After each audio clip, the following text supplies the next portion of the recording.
Alright, y'all, let's pack up those sleeping bags, let's get those hiking boots, and don't you dare forget that bug spray, because we're going camping again. It's time to talk about Friday the 13th, Part 2. Let's do it.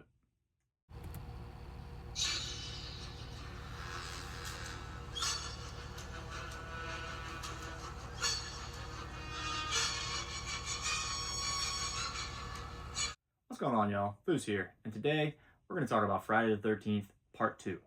Before we do that, though, as always, big thank you to anybody that's done anything to help the channel out. Any support is greatly appreciated. If you're watching this and you haven't hit the subscribe button for me already, please go ahead and do that. It's going to keep you up to date on a lot of awesome horror videos I got planned for you. Anyway, let's go ahead and dive into this one. Friday the 13th, Part 2 would be released in May of 1981, so pretty quick turnaround from our original film. This time we would have writing duties done and handled by Ron Kurz, and we would be directed by Steve Miner, who would have some familiarity with the franchise already to this point, as he worked as an associate producer on the original film the year prior. Now, this movie again would be distributed by Paramount Pictures, and we would get the delight of another sound score by Harry Manfredini, whose sound has just become synonymous with the franchise just 2 movies in, I feel like, for me at least at this point. And just his music and this franchise just are a match made in heaven for me. And we would get a one returning cast member here, well, more than one technically, but our main returning cast member would be Alice, played by Adrienne King, who would again reprise her role in this one, albeit for a small period of time. And we would get a newcomer in our final girl position here, Ginny, played by Amy Steele. And then as far as Jason goes, we would have kind of a dual duty effort, so to speak, here, with Warrington Gillette playing our unmasked version of Jason that we get towards the end of the film there. And Steve Descuis, I'm probably butchering this poor man's name, as our masked Jason throughout the rest of the film. So we also do get the return of Crazy Ralph, so, you know, that's another, quote, returning character, I would say there, played by Walt Gorney.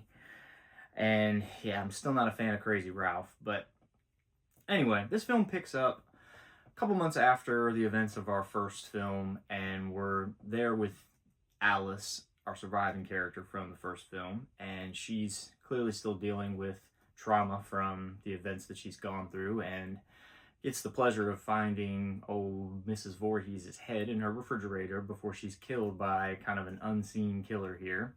And we fast forward 5 years later from that point, and we have a group of camp counselor trainees that are, again, sort of prowling around the woods a little too much here, and they're at a neighboring lake here. They're at some sort of counselor trainee sort of retreat that they have going on. And as the counselors become a little bit too fascinated with the legend of Jason and everything, and start exploring a little too much and getting a little too comfortable in Jason's woods, Jason starts to pick them off one by one in pretty grisly fashion here in this movie. So ultimately, we don't really see Jason. It's a lot of the first person and minimalist type of stuff that we got in the first film, which, you know, I was fond of. Up until, you know, pretty near towards the end of the movie, where we get our first sight of Jason, and he then starts to pursue Ginny, our final girl, who ultimately is able to outsmart Jason by pretending to be his mommy, before stabbing him with his own machete. So yeah, that's pretty much how this one unfolds. And yeah, we'll go ahead and unpack some positives here first, and yeah, go from there.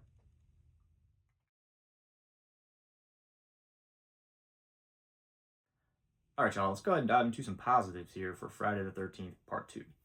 First thing I'm going to point out here is we get our introduction to Jason Voorhees, the killer.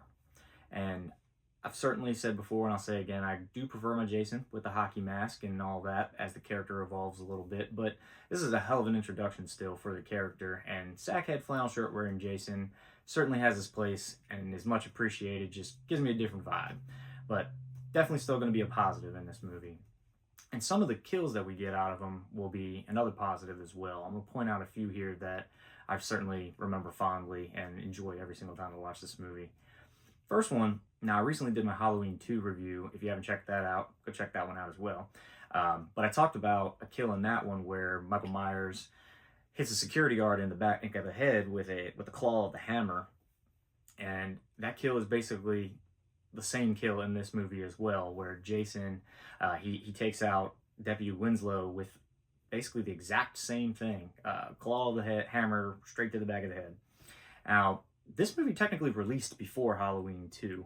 Now, as far as production lines and everything like that go, I'm not 100% of how those timelines went, so I can't really say who borrowed from who here. Maybe some of you guys know better than I do on that one, but either way, I'm a fan of both of them, and I find it to be kind of cool that we got two identical kills in two competing franchises in the same calendar year. So something kind of funny about that.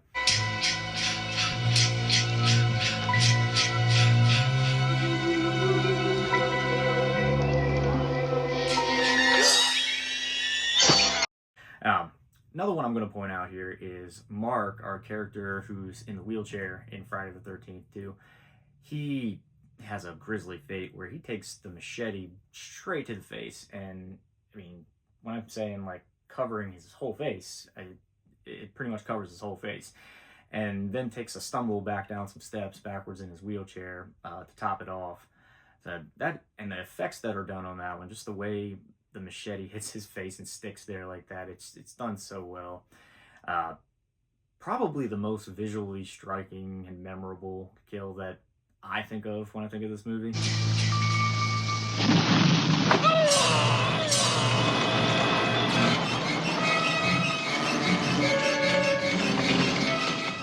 But another one I'm going to point out here too, though, is the Jeff and Sandra kill, where they're in their bedroom or in their cabin, whatever, and they're doing what couples do in Friday the 13th movies, and Jason comes in and he grabs this little spear that's sitting over there in the room that they had from some little prank earlier in the movie, and he basically impales the two of them together through the bed to the floor in the middle of what was otherwise supposed to be a fun time. That kill sticks out to me just simply because I feel like it's a representation of everything that Friday the 13th is as a franchise. You know, you're going to go camping in the woods and you're going to do some stuff that's, you know, maybe a little questionable, and Jason's going to kill you for it. So, you know, for that alone, this one sticks out to me.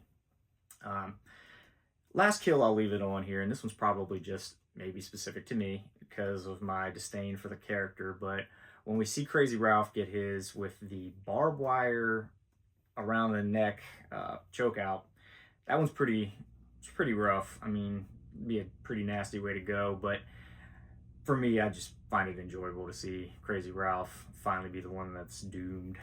I don't know why I didn't enjoy that character at all. But anyway, moving on from the kills there. Another positive I'll point out here for part 2 is a much improved just general cast of characters as far as our camp counselors go. There's certainly some background ones that still kind of just get lost in the shuffle that you don't really hear or see much of, but the ones that are brought to the forefront and you're given time with, they are much, you know, there's more to them than what we get out of the first film. Some of them are still unlikable, but at least they have some specific quality to them as a character that makes them unlikable. And then you get a couple of them that are somewhat enjoyable characters. Like, I mean, Jeff and Sandra were entertaining to me. Yeah, and kind of piggybacking off of just the general characters here, another positive that I will say for this one is Ginny as the final girl in this one. I feel like she has a better way of handling everything throughout the movie. And then when it gets to the end and she's kind of put in this position where she's being chased down by this killer, she is pretty quick on her feet to kind of come up with this idea to outsmart him. And for that, you know, her being somewhat proactive in that sense, I think that alone gets her positive points for me, and I'm going to put her as a mark in the positive for the movie overall.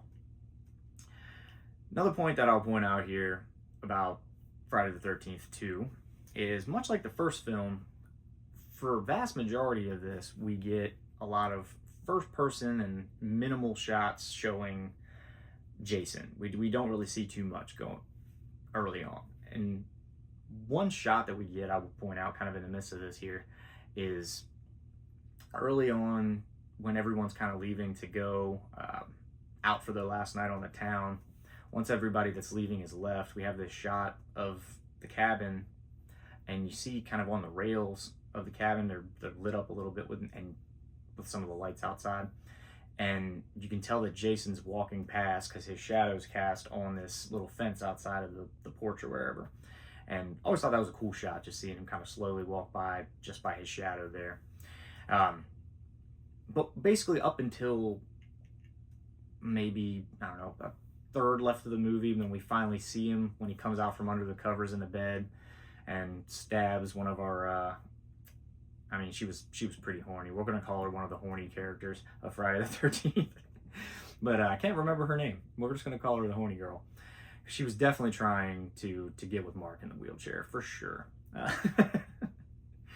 But yeah, so up until almost the end of the movie, we don't really see Jason, and then that reveal of him just kind of popping out from under the covers is pretty cool. So overall, how that's handled, I say, is a big positive in this one for me.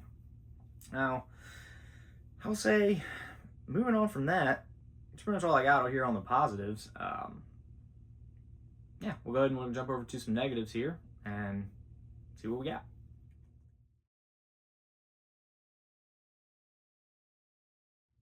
All right, so let's go ahead and dive into the negatives here for Friday the 13th, Part 2.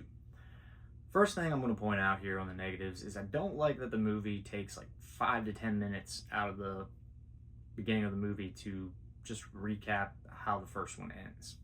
Now, so I don't sound like a hypocrite here. I know in Halloween 2, I didn't point out anything about that, and they certainly start out with a recap of the ending of the first film as well.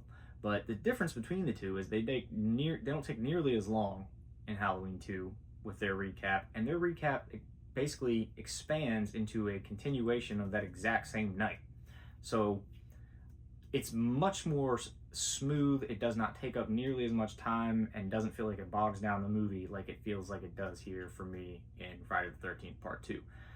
It just feels like it's an unnecessary amount of recap, and we could have done probably 2 minutes less of this and everything would have been just fine. Now, I feel like in part because of the way that slow ending starts, with the exception of our claw hammer kill that we get on Deputy Winslow, I feel like there is a pretty uneventful first almost half to this movie. It's a lot of slow build, and now granted, it certainly packs a punch once it starts going, so you know it's worth the wait. But I do feel like the first half of this movie, probably like the first 40 to 45 minutes of it, somewhat forgettable and slow to get to the point. But now that being said, I'm certainly a fan of the point that it ultimately gets to. But another thing about the back half of the movie, though, that I will point out as a negative is I'm not the biggest fan of recreating some sort of jump scare ending at the end of this. I could have done without the Jason diving through the window thing, in all honesty. I just feel like it was something they did just because they did it at the end of the first one, and you felt like you needed to have something similar at the end of this movie, and I don't know if that was really necessary.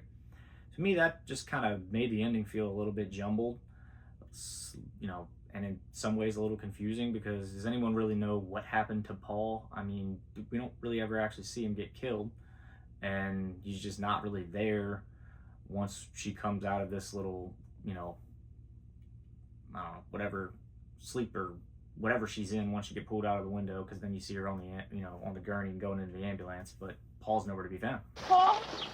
Where's Paul?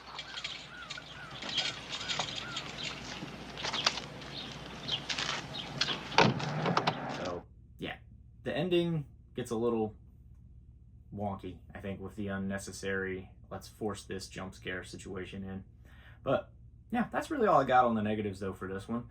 We'll go ahead and we'll hit a couple final thoughts and wrap this one up.